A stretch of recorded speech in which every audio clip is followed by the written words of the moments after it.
Muito bom dia, amados irmãos. Vamos dar início à nossa escola dominical ouvindo a palavra de Deus. Quando vamos nos encontrar com alguém muito importante, primeiro fala essa pessoa importante. Ou seja, primeiro nós ouvimos a voz de Deus através da Bíblia. Depois nós falamos. E quando nós falamos, a primeira coisa que temos a dizer é que não somos adequados. Nós somos pecadores. Então a primeira coisa a dizer é confessar os nossos pecados. Vamos ler a palavra de Deus na carta aos Coríntios, primeira carta aos Coríntios, capítulo 1, os versos 10 a 17. Diz-nos assim a palavra do Senhor: rogo-vos, irmãos, pelo nome de nosso Senhor Jesus Cristo, que faleis todos a mesma coisa, e que não haja entre vós divisões, antes sejais inteiramente unidos, na mesma disposição mental e no mesmo parecer. Pois a vosso respeito, meus irmãos, fui informado pelos da casa de Cloe de que há contendas entre vós. Refiro-me ao fato de cada um de vós dizer: eu sou de Paulo, e eu de Apolo, e eu de Cefas, e eu de Cristo. Acaso Cristo está dividido? Foi Paulo crucificado em favor de vós? Ou fostes porventura batizados em nome de Paulo? Dou graças a Deus, porque a nenhum de vós batizei, exceto Crispo e Gaio, para que ninguém diga que fostes batizados em meu nome. Batizei também a casa de Estéfanas. Além destes, não me lembro se batizei algum outro, porque não me enviou Cristo para batizar, mas para pregar o Evangelho, não com sabedoria de palavra, mas para que se não anule a cruz de Cristo.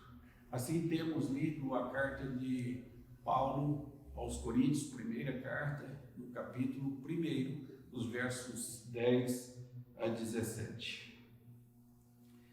Então agora vamos orar ao nosso Deus. Senhor, nosso Deus e Pai, ao olhar para a tua beleza, santidade, majestade e pureza, olhamos também para nós e só enxergamos pecado e maldade em nós.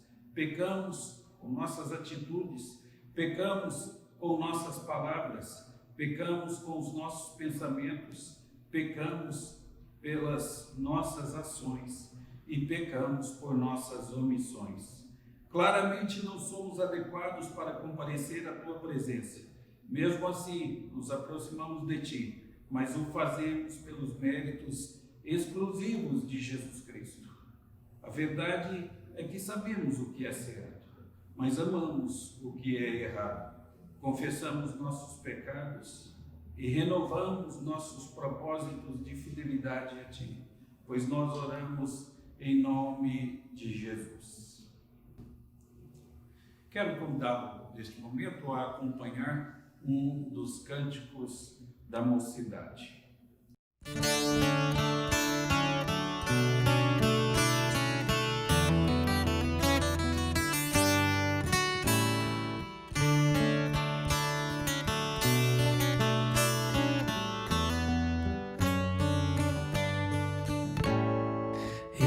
Exaltado o Rei, exaltado nos céus, eu louvarei.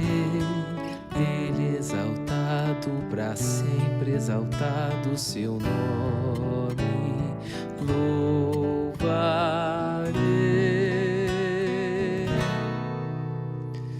Ele é o Senhor, sua verdade vai sempre reinar.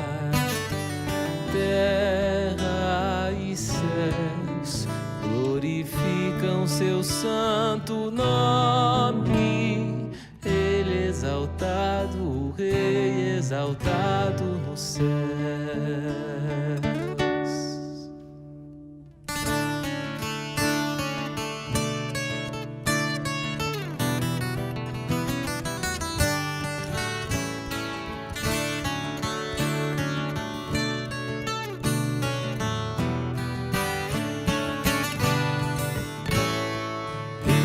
exaltado, o Rei exaltado nos céus. Eu o louvarei, Ele exaltado para sempre, exaltado o seu nome. Louvarei.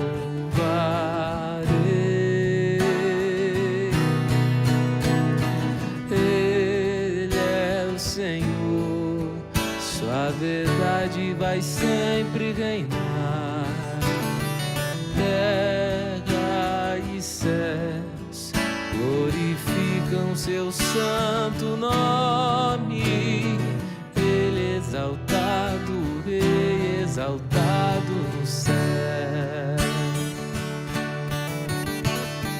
Ele é o Senhor, sua verdade vai sempre reinar. Terra e céus glorificam seu santo nome. Ele exaltado, o Rei exaltado no céu. Ele exaltado, o Rei exaltado no céu.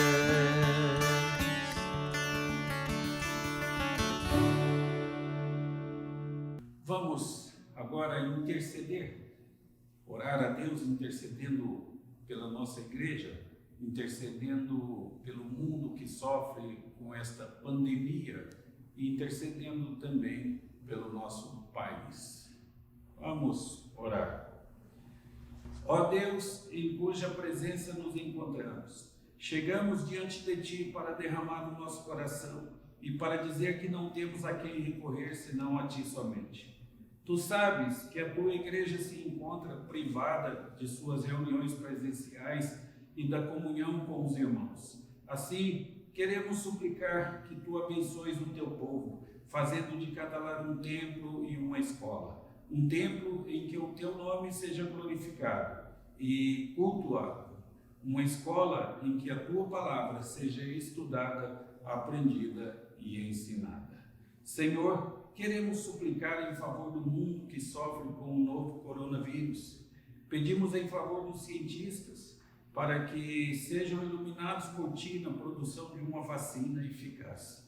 Pedimos em favor daqueles que trabalham em pesquisa, buscando medicamentos que impeçam o avanço dessa pandemia. Pedimos em favor dos médicos, enfermeiros e daqueles que trabalham em hospitais na linha de frente no combate ao Covid-19. Pedimos em favor das famílias enlutadas e pedimos em favor dos desempregados. Senhor, suplicamos em favor do nosso país que sofre essa crise política tão escandalosa. Pedimos em favor dos vereadores, prefeitos, deputados estaduais, governadores, deputados federais, senadores, do presidente da República e seus ministros e do sistema judiciário. Rogamos que inclines o coração de nossos líderes para que decidam coisas boas para o nosso país e para que assim o Teu povo viva em paz. Pedimos isso em nome de Jesus. Amém. Irmãos, quero falar com vocês hoje sobre divisões na igreja. É um assunto muito triste para se falar. E eu quero começar contando uma história. Era uma vez um corpo e ele havia desfrutado de um nascimento saudável e um crescimento normal. E embora tenha havido tempos de pequenas doenças e desconfortos, tudo isso passou pelos processos curativos habituais e o corpo continuou crescendo e funcionando bem. Então, um dia, os dedos dos pés começaram a discutir entre eles a importância de usar sapatos confortáveis. E no meio da conversa, foi observado que nenhuma outra parte do corpo tinha o hábito de usar sapatos.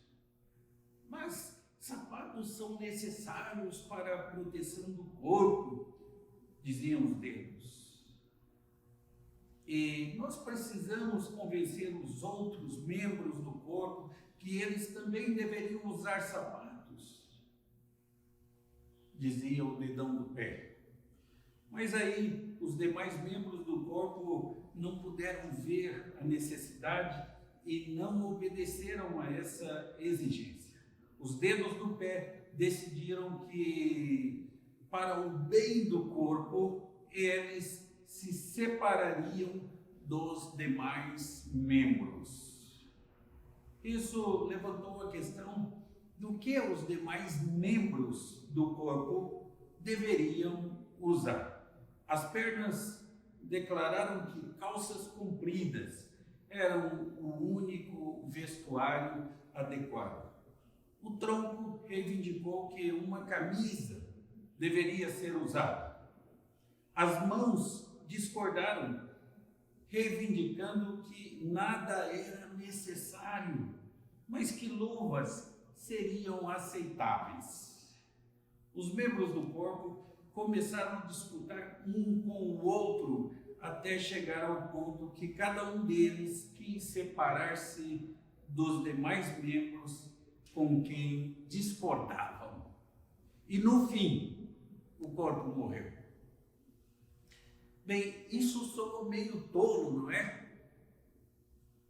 Mas ainda assim, essa história simples serve para ilustrar porque há tantas igrejas organizadas no mundo atual. Corinto era uma igreja dividida. Havia divisões dentro da igreja e essas divisões estavam começando a rachar a igreja. Muito longe, lá em Éfeso, Paulo ouviu notícias dessas divisões que infestavam a igreja. E ele então resolveu trabalhar com esse problema. Então nós temos aí nos versos 10 a 12 o problema apresentado. Ele diz: rogo-vos, irmãos, pelo nome de nosso Senhor Jesus Cristo, que faleis todos a mesma coisa, e que não haja entre vós divisões, antes sejais inteiramente unidos na mesma disposição mental e no mesmo parecer. Pois a vosso respeito, meus irmãos, fui informado pelos da casa de Cloe de que há contendas entre vós. Refiro-me ao fato de cada um de vós dizer: eu sou de Paulo, e eu de Apolo, e eu de Cefas, e eu de Cristo. A igreja em Corinto tinha alguns problemas sérios, problemas graves. Eles tinham se polarizado em uma série de cliques.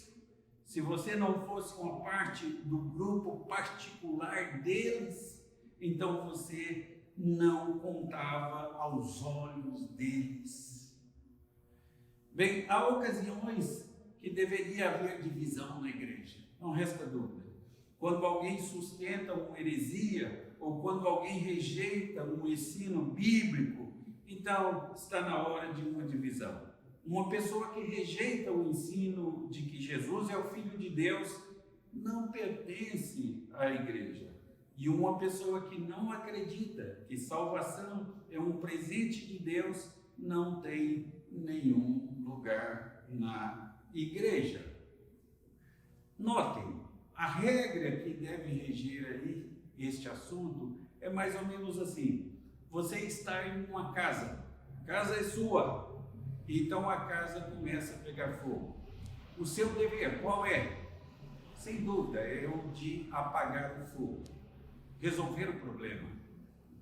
Mas se você não puder apagar o fogo, convém você sair logo da casa, para não morrer queimado dentro dela. Como isso se aplica à igreja? Se você está em uma igreja e ela começa a ter problemas, então o seu dever é ajudar a resolver os problemas. Se os problemas envolvem doutrinas, se os problemas envolvem crença em Jesus Cristo e você não consegue resolver isso, então a recomendação é para que saia da igreja e procure uma igreja que acredita na Bíblia e acredita em Jesus Cristo e busca a salvação nele, ensina sobre a salvação nele. Pois bem, irmãos, mas na igreja de Corinto não era uma divisão doutrinária que existia. Esses grupos não tinham sido formados na base de suas convicções doutrinárias. Sabemos disso porque conhecemos um pouco dos líderes que estavam no centro dessas divisões. Primeira carta aos Coríntios, capítulo 1, verso 12, nos fala daqueles que estavam no centro dessas divisões. Diz assim o texto: refiro-me ao fato de cada um de vós dizer: eu sou de Paulo, e eu de Apolo, e eu de Cefas, e eu de Cristo. Os coríntios estavam levando em conta a popularidade e mostravam preferência por um dos líderes de uma lista de 4 pessoas. Eles tinham separado 4 grupos e cada um reivindicava seguir um desses líderes. Eu tinha primeiramente um grupo de Paulo. Esse primeiro grupo se dizia leal ao apóstolo Paulo. Afinal de contas, foi ele que fundou a igreja em Corinto e ele merecia lealdade indivisível, diziam eles. Depois havia o grupo de Apolo. Apolo era um grande pregador, um jovem pregador, que visitou a igreja de Corinto e que por algum tempo pregou nesta igreja. Em Atos 18, no verso 24, diz que ele era um homem eloquente. Aparentemente, ele era conhecido pela sua habilidade para falar. Seus seguidores provavelmente ficaram impressionados com as suas palavras difíceis, eruditas, e pelo trabalho que ele fazia na entrega do sermão. Havia também o grupo que era seguidor de Pedro. Este grupo pode ter sido da classe de trabalhadores.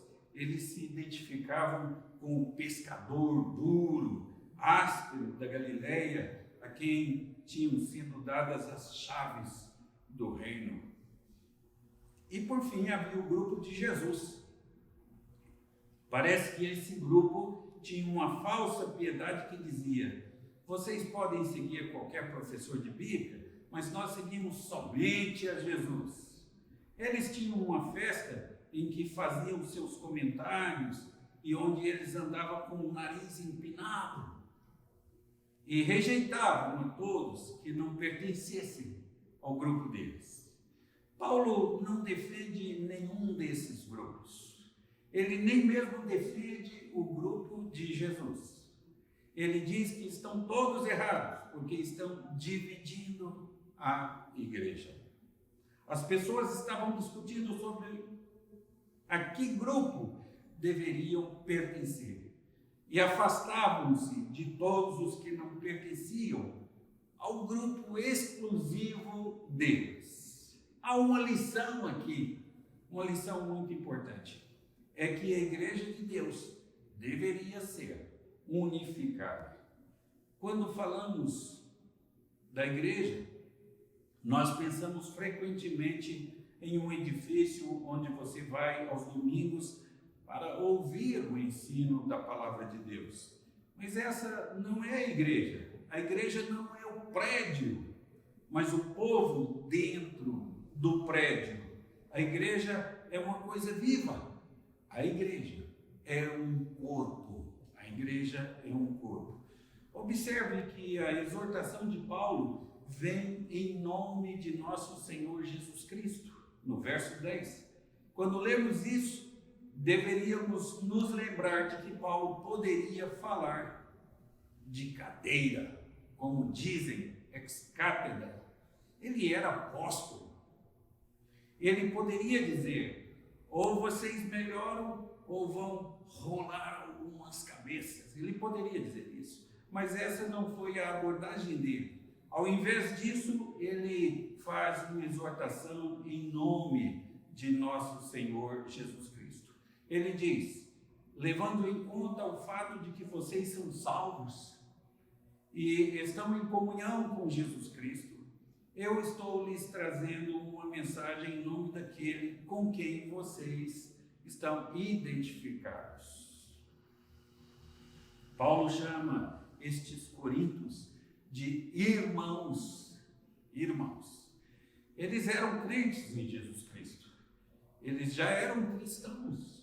Isso significa que esta é uma carta muito familiar. Se você não for um membro da família de Deus, então isso não foi escrito para você. Você é alguém de fora que está olhando para a igreja de Corinto, mas você não tem que ficar do lado de fora. Você pode pertencer a essa família. Você pode vir e pode unir-se à família de Deus. Você pode confiar na obra de Jesus Cristo, que foi feita na cruz, e você pode receber um presente gratuito da vida eterna. Se você fizer assim, você verá que esta exortação também foi escrita para você. Observe a especificidade aí da exortação de Paulo. É uma exortação veja aí, rogo-vos, irmãos, pelo nome de nosso Senhor Jesus Cristo, que faleis todos a mesma coisa e que não haja entre vós divisões, antes sejais inteiramente unidos na mesma disposição mental e no mesmo parecer. Veja aí, os desejos dele, que faleis todos a mesma coisa. Depois, que não haja entre vós divisões. Depois, que fossem inteiramente unidos na mesma disposição mental e no mesmo parecer. Então, esses 3 pontos podem ser resumidos em uma única palavra. Qual palavra? Isso, unidade. Deve haver unidade entre os membros do corpo de Cristo. Paulo disse, porque vocês estão em comunhão com Jesus Cristo. No verso 9. Vocês deveriam estar em comunhão uns com os outros. Porque vocês estão em comunhão com Cristo, deveriam estar em comunhão uns com os outros. As questões aí de unidade apresentadas. No verso 13, ele diz assim, acaso Cristo está dividido? Foi Paulo crucificado em favor de vós? Ou fostes porventura batizados em nome de Paulo? Ele pergunta. Paulo faz uma série de perguntas. São perguntas retóricas. O que são perguntas retóricas? Elas pressupõem que a resposta seja óbvia e que não precisa ser dita. Então ele faz uma série de perguntas. E as respostas a essas perguntas são todas óbvias. Eles apontam a supremacia de Cristo. Essas perguntas apontam a supremacia de Cristo. Paulo não foi crucificado por você, foi?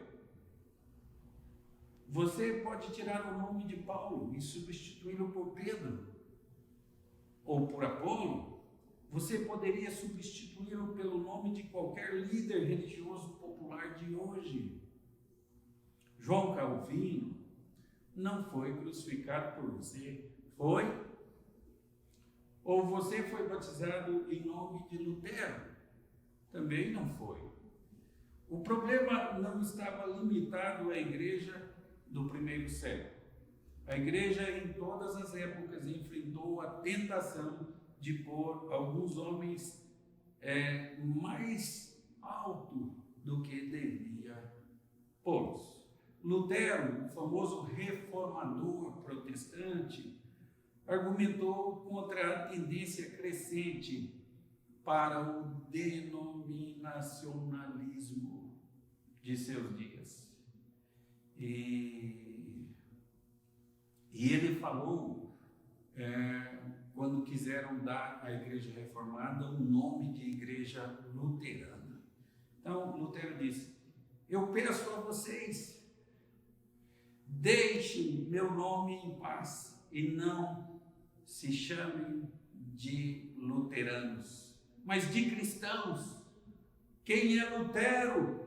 Minha doutrina não é minha. Eu não fui crucificado por qualquer um de vocês.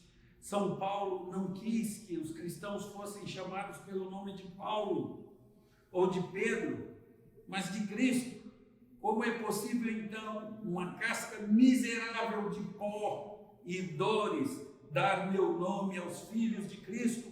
Parem, meus queridos amigos, de se apegar a esses nomes e distinções, fora com tudo isso, e chamem-se de cristãos, pois é de Cristo que vem a nossa doutrina. Já é muito que os papistas se apeguem a outro nome, porque gostam de serem identificados com o nome de católicos romanos, e não com o nome de Jesus Cristo.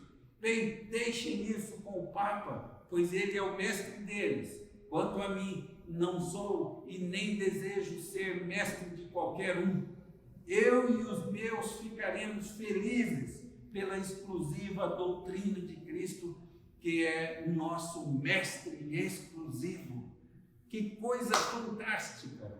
Essa declaração de Lutero devia ser mais bem conhecida, devia ser mais bem estudada. Eu não tenho nenhuma intenção de atormentar o grupo que se identifica pelo nome de Martinho Lutero. Outros grupos são igualmente culpados de colocar um único homem muito alto, em uma posição que só pertence ao nosso Senhor Jesus Cristo. O ponto é que Jesus Cristo deve ser visto com preeminência. Se estivermos em Cristo, então somos soldados unidos por um vínculo comum de unidade que está acima das denominações. Há muitas pessoas com quem você discordará nos assuntos secundários, mas no assunto principal, Jesus Cristo, somos chamados a ter a mesma disposição mental e o mesmo parecer. John Wesley, o fundador da Igreja Metodista, conta um sonho que ele teve uma vez, em que ele foi transportado até os portões do inferno. E ele ficou de pé e perguntou, no sonho: há algum católico romano aqui? Sim, veio a resposta. Há algum presbiteriano? Sim, foi a resposta. Há algum congregacionalista? Sim, foi a resposta. Há algum metodista aqui? Sim, veio a resposta. Quando Wesley pensou nessa última resposta, ele foi transportado de repente para os portões do céu. E uma vez mais, ele perguntou: há algum católico romano aqui? Não, veio a resposta. Há algum presbiteriano aqui? Não, foi a resposta. Há algum congregacionalista aqui? Não, foi a resposta. Há algum metodista aqui? Não, foi a resposta. Confundido, ele perguntou: bem, então quem está aqui? E a resposta veio logo: cristãos. Cristãos. Veio o dia quando todas as denominações e separações serão eliminadas. Nesse dia, veremos a Jesus e então tudo mais perderá a importância. Não concordo com o fato de duas igrejas que subscrevem os mesmos símbolos doutrinários, a mesma confissão de fé, sejam separadas. Isso é por pura vaidade e por puro orgulho. Bem, irmãos, nos céus não tem placa de igreja. Nos céus nós temos cristãos. Ok, vejamos agora a prioridade do Evangelho, nos versos 14 e 17, a 17, aliás. Nos diz assim a palavra de Deus: dou graças a Deus, porque a nenhum de vós batizei, exceto Crispo e Gaio, para que ninguém diga que fostes batizados em meu nome. Batizei também o casal, a casa de Estéfanas. Além destes, não me lembro de se batizei algum outro, porque não me enviou Cristo para batizar, mas para pregar o Evangelho, não com sabedoria de palavra, para que se não anule a cruz de Cristo. Paulo continua mostrando que ele só batizou algumas pessoas em Corinto, porque ele quis fazer esta observação, é o ponto que precisamos responder. Qual o motivo de sua observação? Evidentemente, havia um grupo grande em Corinto que estava reivindicando ser discípulo de Paulo. Alguns poderiam até se vangloriar: Paulo me conduziu ao Senhor, ou eu fui batizado pessoalmente por Paulo, e por isso Paulo diz quais foram exatamente as pessoas que ele batizou em Corinto. Ele fez isso para dizer que não era uma razão para ninguém se orgulhar. Não sou motivo de orgulho para ninguém. E ele diz: eu não batizei vocês, e assim vocês não podem ser identificados comigo. O significado de batizar é identificar-se. Se você identifica-se com a fé cristã, você é batizado na igreja cristã. Por isso o batismo é de uma vez por todas. Então, ele diz a título de explicação: Cristo não me enviou para batizar, mas para pregar o Evangelho. Ele não foi enviado para começar um culto apenas com as pessoas que foram batizadas por ele. Nós também não fomos enviados para chamar pessoas para serem membros da nossa denominação particular. Nós somos enviados da mesma maneira que Paulo foi enviado. Nós somos enviados para pregar o Evangelho. Isso nos traz a uma pergunta: o que é o Evangelho, afinal de contas? A palavra Evangelho literalmente significa boas novas, todos sabemos. O Evangelho, então, são as boas novas de que Deus está no negócio de salvação dos pecadores. Deus ama você muito mais que você já sonhou. Ele o amou até o ponto de enviar o seu Filho para morrer em seu lugar. Jesus Cristo é o Filho de Deus que se tornou carne de forma que pudesse morrer na cruz pelos seus pecados. E quando ele morreu, ele substituiu você. Ele morreu para que você não tivesse que morrer.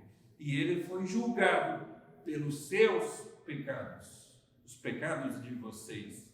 Então, ele ressuscitou novamente dos mortos para provar que os seus pecados foram perdoados eternamente. Como resultado, você pode ter o dom gratuito de Deus, que é a vida eterna em Cristo Jesus. Como você consegue isso? Não é trabalhando para isso que você consegue. Não pelos seus méritos. Não é sendo bom, sendo caridoso, ajudando o próximo. Não é isso. Não é sendo batizado também. Não é se unindo a uma denominação, tornando-se membro de uma igreja em particular. Isso é um presente. Como qualquer presente, não depende da pessoa que recebe o presente, mas do doador, daquele que faz o presente. Deus lhe deu este grande presente que você só pode receber pela fé.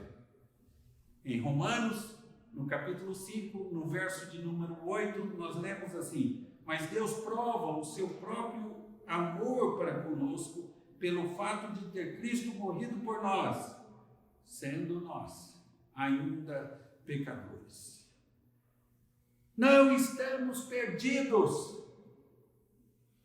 Jesus nos amou, Deus Pai nos amou e enviou o seu Filho e enviou o seu Espírito para aplicar a obra do Filho em nós. Somos ruins, somos pecadores, somos maus, somos divisionistas, sim, somos, mas há esperança para nós, porque aquele que em nós começou a boa obra há de aperfeiçoá-la até os dias de Cristo Jesus, conforme lemos em Filipenses 1:6. Se você sente o seu pecado, a sua maldade, se você olha para a sua vida no decorrer do ano e você acha que você tem feito coisas erradas, Jesus veio para salvar pecadores. A igreja não é uma associação de pessoas de bem. A igreja é uma associação de pecadores perdoados. Então, se você crer em Jesus Cristo, se você for a Jesus Cristo e submeter-se à sua vontade, ler a Bíblia e começar a colocá-la em prática em sua vida, se você reconhece que só Cristo pode salvar você, foi por você que Jesus veio. Venha a Ele, abrace-o e viva conforme a vontade dEle, seguindo os ensinamentos da sua palavra santa, a Bíblia Sagrada. Que Deus nos abençoe para que haja unidade entre nós. Amém. Em resposta ao que acabamos de estudar na nossa escola dominical, vamos orar ao Senhor. Senhor, nosso Deus e nosso Pai, louvamos o Teu nome pela Tua palavra. Ela nos ensina a orar pelos motivos corretos. Ajuda-nos a lê-la, ajuda-nos a compreendê-la e, compreendendo-a, colocá-la em prática em nossa vida. Queremos orar na direção correta, pelos motivos corretos e com confiança. Queremos ser filhos melhores. Queremos amar o próximo e queremos Te amar acima de todas as coisas. Queremos, Senhor, ter paz com todos os povos. Queremos ser um verdadeiro templo, onde os homens venham buscar a Deus. Queremos desempenhar nosso ministério, desenvolver nossos dons para que sejamos úteis no Teu reino. Queremos caminhar de forma diferente, ver a luz, ser compassivos, agir como Cristo, viver sem presunção, exibir uma natureza renovada e queremos usar aquilo que foi criado para nós. Queremos não apenas saber o que é certo, queremos também fazer o que é certo. Pedimos isso em nome de Jesus. Amém. Vamos, neste momento, acompanhar mais um dos cânticos da mocidade.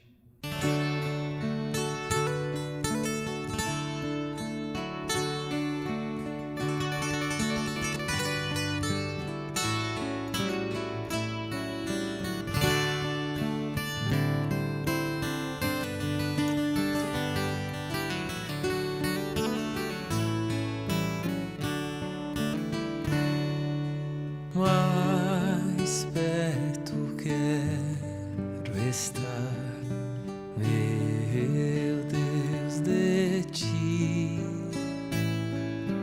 ainda que seja dor que me una a Ti, sempre hei de suplicar. Mais perto quero estar, mais perto quero estar, meu Deus, de Ti.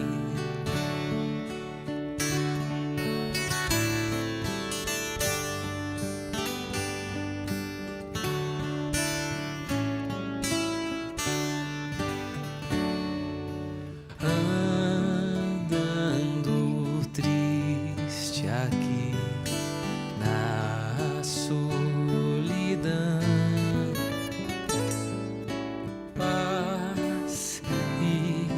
descanso a mim, teus braços dão. Nas trevas vou sonhar, mais perto quero estar, mais perto quero estar, meu Deus, de ti.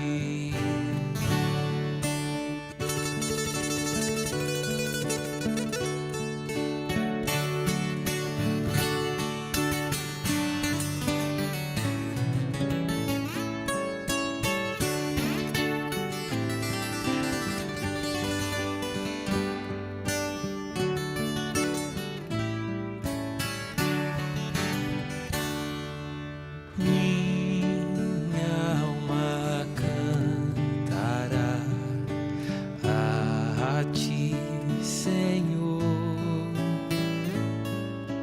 e em Betel alçará padrão de amor.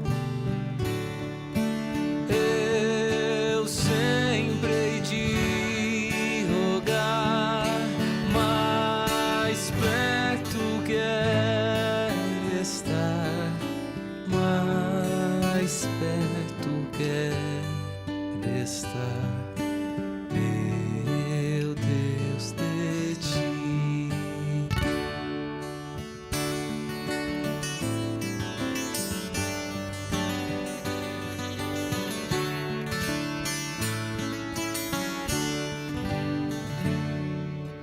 E quando Cristo enfim me vier chamar, nos céus com serafins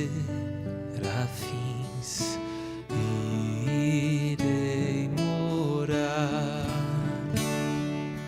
e então me alegrarei perto de ti, meu Rei, perto de ti, meu Rei, meu Deus, de ti.